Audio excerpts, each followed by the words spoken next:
Good Saturday morning, everyone. I'm First Alert meteorologist Leah Murphy. Another mild start to the day, but we're not going to be dealing with quite as hot of temperatures as we saw for yesterday and the day before. We reached a high of 92 degrees yesterday and 89 the day before. A quick little summer preview, but that's not going to be the case for your day today. We'll also be seeing a little bit more cloud cover instead of the full sunshine that we saw yesterday. So temperatures today will be getting up into the lower to middle 70s. And then as we push through the afternoon hours, we have an area of low pressure coming down to our south. And we do look to have the chance for some scattered showers and even an embedded thunderstorm as well. So definitely can't rule out a rumble of thunder as we push through the evening hours and going into the overnight. The scattered showers will continue to linger as we push through the overnight. Temperatures are not going to fall all that much due to the cloud cover. We'll be only getting down into the upper 50s to near 60 degrees. And then as we head through the day tomorrow, we'll start to see some scattered showers as we head into the morning hours. But then the second half of the day looks to be mainly dry. Another chance for showers comes in for your day on Monday, where we turn seasonable and cooler for the rest of the week. Let's check in with today's top headlines with Glenn. Good morning, Glenn. Good morning, Liam, and good morning, everybody. I'm Glenn Kittle, and here's your latest news update from Western Mass News.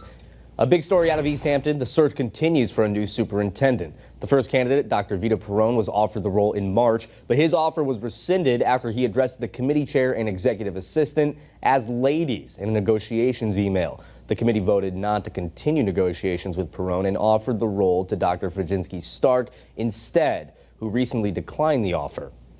And body camera footage has now been released following an officer-involved shooting in Springfield that took place in February this year. A Hartford man was shot and later died from his injuries following an exchange of gunfire with police. The Hampden District Attorney's Office determined that the use of force was justified. The body cam footage showing William Tisdall firing at troopers before the trooper returned fire. And the Springfield Police Department is asking for your help in locating a 16-year-old girl, Annabelle Lopez. Those have been your Western Mass News headlines. Have a great rest of your morning.